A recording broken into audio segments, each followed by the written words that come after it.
नमो श्री हरिहंत कर मोका कियांत हुआ सो केवलवंत करुणा भंडारी है। अतिशय 34 धार 35 वाणी उच्चार समझावे नर नार पर उपकारी है।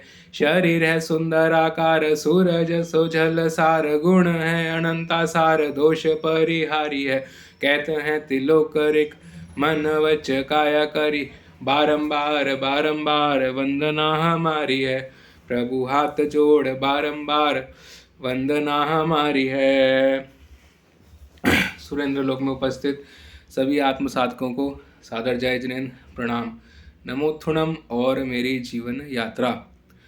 नवंबर 2017 को आदरणीय गुरुवर से सबसे पहली बार फ़ोन पे बात हुई और गुरुवर ने क्या चीज़ प्रदान करी, उसी समय धर्म का बोध देना प्रदान किया। जो बातें पहले नहीं पता चली, गुरुवर से मिलते ही वे चीज़ें प्राप्त होनी शुरू हुई। गुरुवर ने उसी दिन से मेरे अंदर नमोत्थुणम अरिहंताणम भगवंताणम का बीजारोपण करना शुरू किया। आने वाले समय में जैन मंत्रास फेसबुक माध्यम से दसियों हजार पोस्ट के थ्रू गुरुवर उन सब विषयों पर हमें जानकारी दे रहे थे जो पहले कभी सुने या समझे ही नहीं थे। धर्म का स्वरूप, धर्म का तीर्थ का स्वरूप, तीर्थंकर, पंच कल्याणक, ऐसी विशिष्ट धर्म की बातें जो नमोत्तम सूत्र में आने वाली गाथाओं में है, उनका वर्णन तो गुरुदेव ने पहले ही हमें दे दिया था। आयगरणम तिथेरणम संयम संबुधानम। अरिहंत परमात्मा राजघराने में पैदा होते हैं, राजकुमार बनते हैं, कुछ अरिहंत चक्रवर्ती बनते हैं। इतना लाभ, लश्कर, धन संपदा, प्रजा, साम्राज्य, सब कुछ और 1000 इंद्रों से अधिक बल होते हुए भी अरिहंत परमात्मा पूरी सिंहाणम तो होते ही हैं, लेकिन उनमें पूरी सवर पुंडरियाणम का, निर्लिप्तता का गुण उन्हें पूरी सवर गंध हथीनम की उपाधि भी देता है। अर्थात अरिहंत परमात्मा ये सब होते हुए मान कषाय में नहीं फंसते, आसक्ति मुक्त रहते हैं। हाथी की सिग्निफिकेंस जैन धर्म में बहुत है। हाथी जंगल का सबसे ताकतवर जीव है, शाकाहारी है। मरुदेवी माता हाथी पे बैठ के ही गई थी मोक्ष, है ना। और इंद्र का वाहक ऐरावत, माँ लक्ष्मी का वाहन भी हाथी। अब पूरी सुक्त मानने वाली गाथा में अरिहंत परमात्मा के एक्चुअली शारीरिक बल को दर्शाया गया है। वहीं लोगोत्त मानव वाली गाथा में अरिहंत परमात्मा के ऐसे गुण और अतिशयों की जानकारी दी जाती है जिनका प्रभाव परमात्मा के जन्म से पहले ही देखने में आता है और परमात्मा के मोक्ष जाने के लाखों वर्षों के बाद तक वह प्रभाव अस्तित्व में रहता है। आप देखिए, इस युग का प्रथम जैन मंदिर कहाँ बना? अष्टापद तीर्थ पर, और 24 अरिहंत परमात्माओं का। तीनों लोक में केवल अरिहंत परमात्मा की ही प्रतिमाएं हैं। देवलोक में और नरक लोक में जैन मंदिर हैं और अरिहंत परमात्मा की ही प्रतिमाएं हैं। तीनों लोकों के नाथ, त्रिलोकीनाथ कहलाए जाते हैं। और प्रभु जहाँ इतने पूजनीय हैं, सभी जीवों के प्रति सम दृष्टि रखते हुए सबके कल्याण का भाव रखते हैं। जैसे सूरज नित अपने कर्म से उगता है, धरती पे हर जगह अपना प्रकाश देता है, हमें घर से बाहर निकल के या घर की खिड़कियां खोल के उस प्रकाश को ग्रहण करना होता है। ऐसी परमात्मा लोक परिवाणम लोक पज्यो ग्राणम के माध्यम से अपना ज्ञान रूपी प्रकाश सभी जीवों को देते हैं। हमें ही अपने दिमाग की खिड़कियां खोलकर उस ग्रहण को प्राप्त करना होता है। प्रथम 4 गाथाएं इस सूत्र की सम्यक दर्शन पर आधारित हैं। 5वीं गाथा आप देखेंगे अभय ध्यानम से बोहि ध्यानम तक सम्यक ज्ञान को दर्शाएगी और अभय ध्यानम से इस सूत्र को एक नई गति और एक नया मोड़ दिया जाएगा। इंद्र बहुत सरलता से समझा रहे हैं अरिहंत कौन है, अरिहंत क्या करते हैं और उनसे जुड़ने से क्या लाभ होता है। तो उनसे जुड़ने से क्या लाभ है वो 5वीं गाथा में इंद्र बताते हैं। इस गाथा में दयाणम शब्द हर जगह आता है। लोक परिवाणम होते ही अरिहंत परमात्मा की दया किस रूप में मिलती है, आइए जानते हैं।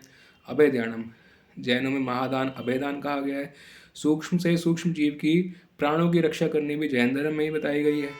6 प्रकार के काया के जीवों की नित्य विराधना हमसे होती है, तो उसके हिंसा के दोष के निवारण के लिए भी हमें आलोचना सूत्र उपलब्ध हैं।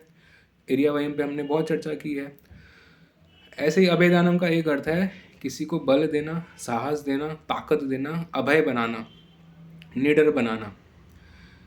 मार्च 2020 आते आते संपूर्ण विश्व में कोरोना की महामारी फैल गई। एक दिन अचानक टीवी पे मोदी जी आए, बोले मित्रों, आने वाले 25 तारीख से संपूर्ण भारत में लॉकडाउन, घर से बाहर निकलना बंद, स्कूल बंद, ऑफिस बंद, फैक्ट्रियाँ बंद, बाजार बंद, मंदिर बंद, यहाँ तक कि सोसाइटी वालों ने तो घर पे मेड का आना भी बंद करा दिया। स्थिति तो बद से बदतर हो रही थी, गंभीर हो रही थी। गुरुवर ने अपनी दूरदर्शिता से देखा, आने वाले समय तो और भयंकर रूप लेने वाला है। जिस समय धर्म गुरु भी फेल हो रहे थे, गुरुवर ने देखा 15,000 से ज़्यादा का जैन मंत्रस परिवार है, इनको और इन परमात्मा का आलम्बन देकर अभय दान देना पड़ेगा, अभय से मुक्त कराना पड़ेगा। और गुरुवर ने कहा, जब घर पर ही रहना है, घर से बाहर नहीं जाना, तो साधना करने के लिए सर्वश्रेष्ठ समय है। ओम सौम ह्रीं नमो श्री शांतिनाथाय, झ्रम झ्रम स्वाहा। परमात्मा का आलम्बन लिया गया, साधना प्रारंभ कराई गई। वे परमात्मा जिनका नाम ही शांति देने वाला है। परमात्मा जब माता के गर्भ में आते हैं तब भी महामारी का प्रकोप था, जो हमारी स्वतः ही महामारी शांत हुई। परमात्मा का आलम्बन लेके पूज मानदेव सूर्य ने श्री शांतिनाथ महाप्रभाग स्तोत्र की रचना करी। अभय प्रदान नृत्य, जाओ देवियों, तुम्हें देश भी है और आशीर्वाद भी है। संघ को महामारी के प्रकोप से बचाकर अभय का दान दो, और इसमें प्रभु का आशीर्वाद तुम्हारे साथ है। मेरी जीवन की पहली साधना थी। इससे पहले जैन मंत्रास की थ्योरी क्लासेस तो बहुत अच्छे से अटेंड करी, अब साधना के क्षेत्र में प्रवेश हुआ। सो अभय दान में वो पात्रता आती है जिससे एक साधक साधना के क्षेत्र में प्रवेश करता है और आध्यात्मिक जगत में आगे बढ़ता है। गुरुवर कहते हैं, साधना में आत्मबल जनरेट होता है, उस आत्मबल को जागरूक रखना अति आवश्यक है। कल हमने चर्चा भी करी कि ओम परमेश्वर नमस्कारम सूत्र रोज पढ़ने गुणने के लिए किस लिए गुरुदेव ने कहा है। एक साधक के लिए अपने शरीर की रख रखाव करने भी अटमोस्ट प्रायोरिटी होनी चाहिए। देखिए, अगर शरीर निरोगी रहेगा तो साधना में आगे कैसे बढ़ेंगे। अब क्या बात आई कि आत्मबल किस लिए, शासन प्रभावना का कोई भी काम आत्मबल से बिना नहीं होता। देखिए, शरीर एक साधक के पास एकमात्र साधन है साधना करने के लिए, है ना। तो पूर्व के इतिहास में ऐसे प्रसंग और ऐसे महापुरुषों की चर्चे बहुत हैं जिनके पास अभय दान बहुत था। आचार्य स्वयंप्रभ सूरी हों, संप्रति महाराज हों, सेठ सुदर्शन हों, भामाशाह हों, इनकी चर्चा फिर कभी बाद में करेंगे। खैर, अभय दान में एक पात्र तो और प्राप्त हुई, जैन संस्कारों को अपनाने की। वर्तमान में जो जैन संघ में गलत चीज़ें हो रही थी उनसे अपने आप को परे करने की। और जैन संस्कार में क्या, भाई रात को खाना नहीं खाएंगे तो मर नहीं जाएंगे, और जिम्मिकन नहीं वापरेंगे तो कमज़ोर नहीं हो जाएंगे। अभय दान में ऐसे कि आर्मी ट्रेनिंग के लिए कोई जाता है तो वहाँ क्या करते हैं, उसको पहली बंदूक चलाना नहीं सिखा देते, तो पहले देखते हैं क्या ये बंदूक उठा भी पाएगा, 5-10 किलो की राइफल है, ये उठा के चल भी पाएगा, उसको पूरी ट्रेनिंग दी जाती है। अभय ध्यान में आगे चलते क्या हुआ, विश्व शांति साधना भी हुई, आपको याद होगा। तो आज विश्व शांति साधना का परिणाम है हम सब साधक यहाँ पर सकुशल बैठे हैं। अभय ध्यान में साधना मार्ग में आगे गए तो ज्ञान चक्षु मिले, चक्षु ध्यानम की कृपा हुई, आत्म जागृति चेतना आई, निश्चय और व्यवहार जागृत हुआ, सत्य सत्य, धर्म असत्य, धर्म अधर्म, संसार मोक्ष, जीव अजीव, आत्मा और शरीर का भेद स्पष्ट हुआ। अब पता चला कि आत्मा और आत्म कल्याण सर्वोपरि है। ये अवसर अब मिल रहा है, अगर इस अवसर को अब नहीं पकड़ा तो आगे ये अवसर दोबारा शायद ना मिले। चक्षु ध्यानम ने वो मार्ग दिखाया जिस मार्ग पर चलकर प्रभु की शरण ध्यानम तक पहुंचना था। हमें मार्ग दिखाने वाले हमारे गुरुवर थे। हमारे पास तो जीपीएस था ना हमारी गाड़ी में, कौन सा, गुरु पोजीशनिंग सिस्टम। गुरुवर ने बताया, हरिहर परमात्मा ने, भगवान महावीर ने कहा है अनेकांतवाद का सिद्धांत, जिसमें कहा है कि मोक्ष प्राप्ति के अलग अलग मार्ग हैं। हमें कोई भी एक मार्ग पकड़ना है जो हमें सरल लगे, सहज लगे, जिस पे चलना हमें आसान लगे और जिस पे जागृति रहे, समझ आए। जैसे आत्म साधना में तो सारे मार्ग आ गए, वैयावच भी, स्वाध्याय भी, साधारण भक्ति भी, साधना भी, जप भी, तप भी, काय उत्सर्ग भी। हमने तो चालाकी करी, हमने कहा गुरुवर हम तो आपके बच्चे हैं, हम तो आपका हाथ ही पकड़ लेंगे। बच्चों को तो पापा का हाथ पकड़ने में अच्छा लगता है ना। हमें पूरा विश्वास है आप हमें निश्चित ही प्रभु की शरण ध्यान में लेके चलेंगे। अब इस मार्ग पर हमारी गाड़ी तेज़ रफ्तार से हाईवे पे चलने लगी। गाड़ी जब चलती है तो थोड़ी देर बाद उसको रुकना पड़ता है पेट्रोल डलवाने के लिए। तो हम पहले बीकानेर के पेट्रोल पंप पे रुके, फिर शिखर जी के, फिर आई छत्र के और अब मोहन खेड़ा के। इन हर पेट्रोल पंप पर रुक के क्या हुआ, हमारी माइंड बॉडी सोल रिचार्ज हुआ। क्यों? क्योंकि यहाँ पर एक ही गुरु की निश्रा में, एक ही मार्ग पे प्रभु की शरण को पाने के लिए जाने वाले अनेकों आत्म साधकों से स्नेह मिलन और परिचय हुआ। पिता समान गुरु, माँ समान गुरु माँ तो पहले ही मिल गए थे, अब कौन मिले? लाड करने वाले बड़े भाई और स्नेह करने वाली बड़ी बहनें, जिद और परेशान करने वाले छोटे भाई बहन, और कॉम्प्लीमेंट्री गिफ्ट इतने सारे भांजे भांजियाँ, भतीजे भतीजियाँ। इन सब के साथ मग्न ध्यानम का सफ़र आनंद हर्ष का बना, सहज सरल बना और हंसते गाते खाते पीते वाला मोक्ष मार्ग का सफ़र बना। प्रभु की शरण में पहुँचे। प्रभु तो शरण के द्वार समूह शरण के समय सबके लिए खोल देते हैं, लेकिन क्या हुआ, हमें शरण स्वीकार करने में थोड़ा समय लगता है। ये ऐसे हुआ कि देखिए, जब छोटे थे तो हम घर पे शरारत करते तो मम्मी घर पे पीछे डंडा लेके दौड़ती थी, और हम अपने घर के बड़ों में दादा दादी की गोद में जाके बैठते थे, दादा देखो मम्मी परेशान करे, ऐसे करते थे ना। तो क्या वो करम सत्ता हमारे पीछे डंडा लेके दौड़ रही थी? मांडा वाली करम सत्ता नहीं, बड़ी वाली करम सत्ता। तो हम भी परमात्मा अपने दादा की गोद में चले गए, शरण में चले गए। अब करम सत्ता कह रही है बनते, आप तो सर्व के सर्वदर्शी, आप सब जानते हैं। ये अभी 5,000 का चालान कटवा के आए हैं, अब मेरे हाथ बंधे हुए हैं, 500 का चालान तो काटना ही पड़ेगा ना। ये क्या हुआ, सर्व पाप प्रणाशनो, परमात्मा पंचमेटी की शरण लेते ही सारे पाप तो धुल गए। जो एक आधा कर्म उदय में वर्तमान में आ रहा है, परमात्मा ने कहा वो तो आएगा, कोई बात नहीं, उसको भी क्या करो, परमात्मा की कृपा से उसकी भी इंटेंसिटी कम हो गई, उसका इम्पैक्ट बिल्कुल कम हो गया। तो एक सॉर्ट ऑफ जीवन ध्यानम में मिला परमात्मा की शरण मिलते ही। जैसे आजकल ठंड का मौसम है, तो घर के बड़े बुजुर्ग ऐसे शॉल और कंबल लेके बैठे रहते हैं ना, तो मम्मी पापा क्या करते हैं, छोटे बच्चों को उनके शॉल में कंबल में बिठा देते हैं। तो अपने प्रेम और स्नेह रूप में बड़े बुजुर्ग बच्चों को अपना प्यार देते हैं ना, गर्माहट देते हैं। ऐसी प्रभु की शरण स्वीकार करते ही प्रभु ने हमें अपना प्रेम और स्नेह दिया, एक जीवन दान के रूप में और एक बोहि दयानम के रूप में। अब बोहि दयानम में 2 प्रकार के ज्ञान आते हैं, एक संसार में जीने का और एक संसार से पार होने का।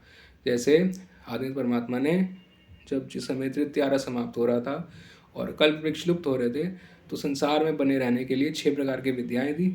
ऐसी समोशरण के बाद, केवल ज्ञान के बाद, संसार से पार होने के लिए आत्म और आत्म कल्याण का मार्ग बताया। भगवान महावीर के जीव को नए सार से मुनि वर्धमान बनने में 1 कोड़ा कोड़ी से अधिक वर्ष लगे। बीच में उन्होंने मुनि का और भव भी लिया, नंदीसेन मुनि का भी हमने अभी प्रसंग सुना पीछे। लेकिन मुनि वर्धमान से तीर्थंकर महावीर बनने में मात्र 12 वर्ष लगे। तो ऐसा उन 12 वर्षों में क्या हुआ जो करोड़ों वर्षों में नहीं हुआ था? परमात्मा ने संयम संबुधानम और लोक परिवाणम के माध्यम से स्वयं में आत्मबोध प्रकट किया, और उस आत्मबोध को बोहि ध्यान के रूप में हम सबको दिया है, दे रहे हैं, देते रहेंगे। जिनको आत्मबोध हो गया है उनको बहुत बहुत मंगल कामनाएं, और जिनके लिए आत्मबोध होना है उनके लिए भी बहुत बहुत, जिनको हो गया उनके लिए शुभकामनाएं, जिनको होना उनके लिए मंगल कामनाएं।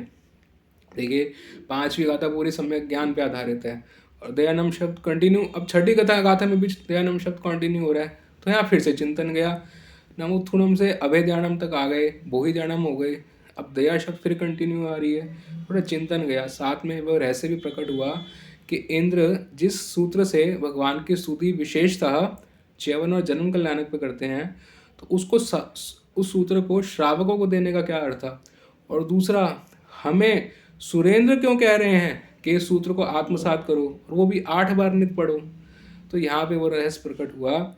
जैन धर्म, इंद्र कहते हैं, मैं नहीं कह रहा, इंद्र कह रहे हैं, जैन धर्म में किसी व्यक्ति विशेष की पूजा नहीं होती, उनके ज्ञान और गुण की पूजा होती है।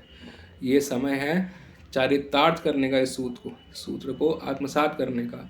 जो भी गुण और विशेषताएं, उपमाएं सूत्र में बताई गई हैं, क्योंकि हम भक्ति अपने अरिहंत की कर रहे हैं, तो उनके गुणों को अपने अंदर अंगीकार करो। 6ठी गाथा से लेकर सूत्र के अंत तक संयम सम्यक चारित्र की बात आएगी। धम्म दयानम, दयानम शब्द कंटिन्यू हो रहा है यहाँ पे, लेकिन दयानम का स्वरूप बदल गया। धर्म के साथ दया जुड़ना, अर्थात धर्ममय। इंद्र कह रहे हैं अब तुमने धर्मात्मा नहीं बनना, हो सकता तुम बहुत बड़े धर्मात्मा हो, लेकिन जीवन को धर्ममय बनाना है, जीवन को धर्ममय जीना है। तुम चलो तो साथ में तुम्हारे धर्म चले। जो दया धर्म की तुमने अब तक प्राप्त की है, उसको उसी स्वरूप में आगे लोगों तक पहुंचाओ। धर्म क्रिया में फंसना नहीं है, मेरा स्थानक, मेरा मंदिर, मेरे प्रभु, मेरे गुरु, इन सब में फंसना नहीं है। अब तुम्हारे पास आत्म जागृति भी आ गई है, और अभय ध्यानम और बोहि ध्यानम का कॉम्बो प्लस आत्म जागृति जीवन में हर पल तुम्हारे साथ रहेगा। धम्मदेशियाणम, प्रभु की देशना तुम तक पहुंची है, तभी तुम आत्मबोध को प्राप्त कर पाए हो। अब इस देशना को, प्रभु की वाणी को उसी स्वरूप में आगे लेके चलो। यहाँ पे एक वार्निंग आई, क्या इंद्र कह रहे हैं, धर्म सूत्रों से, प्रभु की वाणी से कभी छेड़छाड़ मत करना। छेड़छाड़ करोगे तो बहुत दोषी बनोगे। धर्म का प्रचार नहीं होता, शासन की प्रभावना करनी होती है। अब देखिए इस सूत्र में शासन प्रभावना के कितने प्रबल भाव हैं इंद्र के। इंद्र कह रहे हैं धर्म तुम्हारे प्रचार का मोहताज नहीं है, ये तुम्हारी दरिद्रता वाली सोच है। शासन की प्रभावना होती है, तुम लेकिन दरिद्र सोच के कारण क्या कर रहे हो, अपने नाम के प्रचार के कारण धर्म को साथ जोड़ते हो। ये मैं किसी व्यक्ति विशेष के लिए नहीं कह रहा, इन जनरल उन महापुरुषों के लिए कह रहा हूँ जिन्होंने धर्म को हाईजैक कर लिया है। धम्म नायकाणम, निश्चित धर्म नायक कौन, अरिहंत। धर्म नायक वो होते हैं जो संसार में आकर एक मार्ग खुद बनाते हैं और देखते हैं कि लाखों वर्षों तक इस मार्ग पर लाखों जीव चलकर अपनी आत्मा का कल्याण कर पाएं। इंद्र कह रहे हैं दो बातें, एक तो धर्म ध्वजा हमेशा अरिहंत परमात्मा की लहराएगी। शासनपति कौन है, शासन का कोई भी धर्म का काम होगा, क्रिया अनुष्ठान होगा, सर्वे सर्वा उसमें अरिहंत परमात्मा रहेंगे। और दूसरा इंद्र ये कह रहे हैं कि आज धर्म नायक की अनुपस्थिति में, क्योंकि तुम उनके गुण चरितार्थ कर रहे हो, एक नायक की भूमिका निभाओ। नायक क्या करता है, एक मार्ग पर खुद चलता है और लोगों को उस मार्ग पर साथ लेके चलता है और देखता है उन लोगों को उस मार्ग पर चलने में कोई दिक्कत ना हो। जैसे हमारे गुरुवर ने कहा, हर साधक प्रयास करे अपने साथ 5 साधकों को साथ लेके जाने का। धम्म सारिणम, देखिए धम्म सारिणम में पिछले हफ्ते हमने विवेचन में समझा कि धर्म का सार तुम्हें मिला है, उस धर्म के सार को आगे दो। जो सरल रहता है, जो सरल होता है वह सार पकड़ लेता है, शब्दों में नहीं उलझता। जो सरल रहता है वो सार समझा देता है, शब्दों में नहीं उलझाता। धम्म सारिणम का दूसरा अर्थ आता है, जब हम इसके साथ वाला शब्द साथ में जोड़ें, धम्म वर चौरंत चक्रवटीनम। इंद्र कहते हैं परमात्मा ने पहले अपने 4 कर्म क्षय करे, केवल ज्ञान प्रकट हुआ, पंचम गति के द्वार खोले, 4 गति का नाश कर दिया ना, देव, नरक, मनुष्य और त्रियंश का। इसके बाद परमात्मा स्वयं सारथी बनकर एक धर्म रूपी रथ श्री संघ के सामने लाए, तीर्थ संघ की रचना हुई। तो आज परमात्मा ने तुम्हें क्या किया, चतुर्वेद संघ को उस रथ का बाय डिफॉल्ट क्या बना दिया, भैया बना दिया। आज धर्म सारथी की अनुपस्थिति में तुम स्वयं सारथी बनकर उस धर्म रथ को आगे लेके चलो। गुरुवर ने कहा, महावीर भगवान ने कहा है, पंचम आर्य में बछड़े धर्म को आगे लेके चलेंगे। तो बछड़े कौन हुए, आप और हम, श्रावक श्राविका। दीवोताणम शरण गई पैठा। इंद्र कह रहे हैं क्या हो गया जैन मंत्रास के साधकों को, कि इनको लगा भाई अब इनका मोक्ष निश्चित हो गया है। भाई साधना प्रारंभ करी और शुद्ध अरिहंत भक्ति करी। पहले भव सागर में डूब रहे थे, भव सागर का तो फ्लो बहुत तेज है और दिशा भी उसमें कुछ नहीं है। अभय दानम से हमें तैरने की शक्ति मिली, चक्षु ध्यानम से एक दिशा दिखाई दी, चारों दिशाओं में किस दिशा में जाना है। मक्का ध्यान से वो मार्ग मिला जो प्रभु की शरण में लेके गया, एक जीवन दान मिला और आत्मबोध होते ही क्या हुआ, भव सागर में एक ऐसा द्वीप की उत्पत्ति हुई जिसपे हम पहुंच के हमारा भव सागर में तैरना भी खत्म हो गया, अर्थात भव भ्रमणा समाप्त हो गई। कई साधकों को शंका भी निकट गई, शंका भी नहीं, शंका रहित हो गए। साधकों को जिन भीम के दर्शन हुए और साधना में इंस्ट्रक्शन करी तो मोक्ष के दर्शन भी करे। अब पढ़िए वर्णाण धन संधराणम वीट छौमाणम। इंद्र कह रहे हैं कि अब प्रयास करना, छद्मस अवस्था दूर करनी है। केवल ज्ञान केवल दर्शन तुमने बहुत पढ़ा समझा क्या होता है, इसकी अनुभूति करते हुए इसके हिसाब से अपना जीवन चरित्र बनाओ। तुमने अब कोई ऐसा काम नहीं करना जिससे छद्मस अवस्था बनी रहे, अर्थात पाप के काम त्यागने हैं, पुण्य के काम करने हैं। यहाँ पे इंद्र ने एक और बात बोली है कि तुमने नवकार महामंत्र की साधना करी है, तुम्हें 14 पूर्व का सार मिल चुका हुआ है।